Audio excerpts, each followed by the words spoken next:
The only thing blocking you is you. I want to start by introducing you to someone whose work is quietly revolutionizing the way we think about authenticity, resilience, and what it truly means to walk in our truth. Her name is Theresa Taylor, and she isn't just making noise, she's carving out real space, sacred space for women who've been taught to shrink, to hustle in silence, to carry burdens that were never theirs to shoulder in the first place. Teresa's insights don't just inspire, they disrupt. They challenge us to confront the lies we've been telling ourselves about who we are and what we're capable of. And today I want to share with you what I've learned from her because transformation isn't reserved for people who have it all figured out.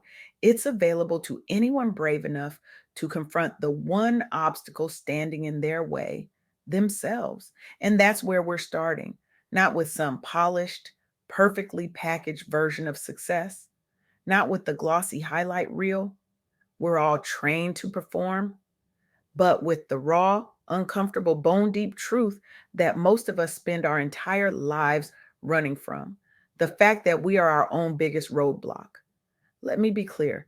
I'm not talking about some self help cliche where you just think positive thoughts and suddenly your life changes. I'm not talking about affirmations you whisper in the mirror while your coffee gets cold and your inbox explodes. I'm talking about the deep, exhausting realization that the fear you've been carrying, the comparison you've been drowning in, the stories you've been telling yourself about why you can't, um, those are the chains and you're the one holding the key. Here's what Theresa Taylor helped me see and what I need you to hear today. Authenticity isn't a luxury.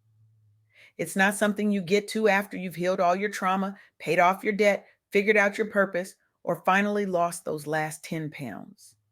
Authenticity is the starting line. It's the foundation. And for so many of us, especially Black women who've been conditioned to perform strength, to be everything for everyone, to never crack, never rest, never admit we're drowning. Authenticity feels like a betrayal, but it's not. It's freedom. Let me tell you about Jasmine Nelson. Most people call her Jazz.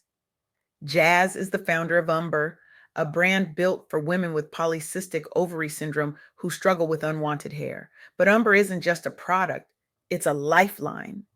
Jazz didn't build this business because she saw a market gap or because some consultant told her there was an opportunity. She built it because she lived it. She knows what it's like to feel stigmatized in your own skin, to feel alone in your body, to search desperately for solutions that don't exist because nobody's talking about your pain. Jazz took her story, her struggle, her shame, and she turned it into something that serves. She won $50,000 on Bet on Black. She's been featured in Elle, Vogue, Essence. She's spoken at major events like the Mental Wealth Expo. But none of that would have happened if she hadn't first been willing to stand in her truth, messy and uncomfortable as it was. That's authenticity, not perfection, not having all the answers, just being willing to say, this is my story. And maybe it can help someone else write theirs. And here's the thing, Jazz didn't wait until she felt ready. She didn't wait until the fear went away or until she had all the resources or until the stars aligned. She moved anyway because the only thing blocking her was her. And once she got out of her own way, once she stopped waiting for permission, everything shifted. Now let's talk about Kimberly Lewis. Kimberly is the founder of Curl Mix, a beauty brand for Black women that's generated over $40 million in revenue. 40 million. Let that sink in for a second. And yet, not long ago, Curl Mix was on the brink of collapse.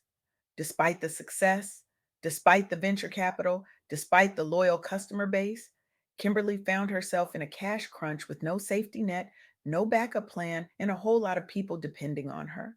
So, what did she do? She could have hidden the struggle. She could have put on a brave face and pretended everything was fine until the doors closed and the lights went out, but she didn't. She launched a campaign asking for 20,000 orders to keep the business alive. And you know what happened? Her community showed up. They showed up because Kimberly had been showing up authentically, vulnerably, consistently long before she needed them. But here's what I want you to catch: that truth, that willingness to be seen in her struggle is what saved her business, not the venture capital, not the revenue, not the press, the truth. That's the power of authenticity. It builds trust, it builds community, it builds resilience, and it reminds us that we are not alone in this fight. Because let's be honest, so many of us are fighting battles nobody knows about. We're holding it together at work, at home in the group chat, and we're falling apart in the shower. We're smiling through the pain because we've been taught that strength means silence, that asking for help is weakness, that showing up imperfectly is failure. But what if we've had it backwards this whole time? What if the real strength is in the softness? What if the real power is in saying, I don't have it all together and I'm done pretending I do? That's what Teresa Taylor is teaching us. That's what these stories are showing us.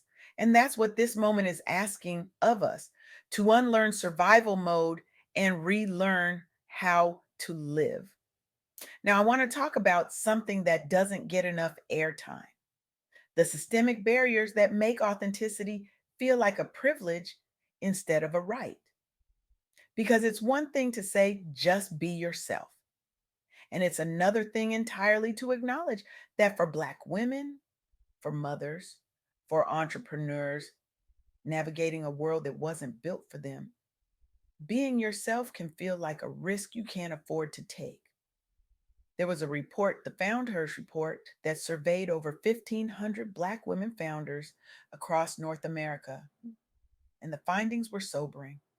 These women are self funding their businesses, often up to $100,000, while juggling family responsibilities, fighting for access to networks, and navigating the double burden of gender and racial bias. They're being denied loans at higher rates. They're being overlooked by investors. They're being asked to prove themselves in ways their white counterparts never have to. And yet they're still building, they're still innovating, they're still showing up. But here's what the report also found: the ones who succeed, the ones who break through, are the ones who address the bias head on. They build credible advisory boards, they focus on customer traction, they leverage their cultural insights, they refuse to shrink, they refuse to code switch their way into rooms that don't want them. They show up as themselves, fully, unapologetically, and they make the room adjust. That's not just resilience, that's revolution. And it starts with one decision: the decision to stop being your own obstacle. Because here's the truth, and I need you to really hear this: the world is going to doubt you, the systems are going to fail you, the people you thought would show up might not. But none of that matters if you're already doubting yourself. None of that matters if you're the one telling yourself you're not ready, not worthy, not enough. You are the only thing blocking you. And I know that's hard to hear. I know it's easier to blame the circumstances, the economy, the lack of resources, the people who didn't believe in you. And yes, those things are real. Those things matter. But they don't get to be the reason you don't try. They don't get to be the reason you stay small. Teresa Taylor reminded me of something I think we all need tattooed on our hearts: faith over fear. Every single day, we get to choose. We get to choose whether we're going to let fear run the show or whether we're going to step into our power and walk in our truth. And walking in your truth doesn't mean you have it all figured out. It doesn't mean you're not scared. It just means you're moving anyway. It means you're journaling about your fears instead of numbing them. It means you're sharing your story with someone you trust instead of carrying it alone. It means you're setting a boundary that honors your peace, even if it disappoints someone else. It means you're choosing you. And I know that feels selfish. I know that feels uncomfortable, especially if you've spent your whole life being the strong one, the dependable one, the one who holds it all together. But here's what I've learned, and here's what Teresa Taylor's teaching: you can't pour from an empty cup, you can't lead from a place of depletion. You can't change the world if you're too exhausted to change your own life. So let's talk about what it actually looks like to get out of your own way. First, you have to get honest with yourself. And I mean brutally, uncomfortably honest. What are you afraid of? What story are you telling yourself about why you can't? What role are you playing that's no longer serving you? Write it down. Say it out loud. Share it with someone who won't try to fix it, just hold space for it. Second, you have to stop comparing your chapter 1 to someone else's chapter 20. Jazz didn't start with a feature in Vogue. Kimberly didn't start with 40 million in revenue. They started with a problem, a vision, and the courage to take one step. Your journey is yours. Your timeline is yours. Your version of success is yours. Stop measuring yourself against someone else's highlight reel and start celebrating your own progress, no matter how small. Third, you have to build community because you are not meant to do this alone. You are not meant to carry it all. You are not meant to figure it out in isolation. Find your people, the ones who get it, the ones who've been there, the ones who will remind you of your power when you forget. And finally, you have to give yourself permission to rest, to say no, to protect your peace, to choose softness over survival. Because here's the thing, you've been strong for so long, you've been holding it together for so long, and you're tired. I know you're tired, but tired doesn't mean you're done. Tired means you're human. And being human means you get to rest without guilt, without explanation, without apology.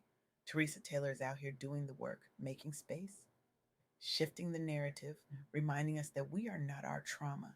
We are not our fear. We are not our past. We are powerful, worthy, and free.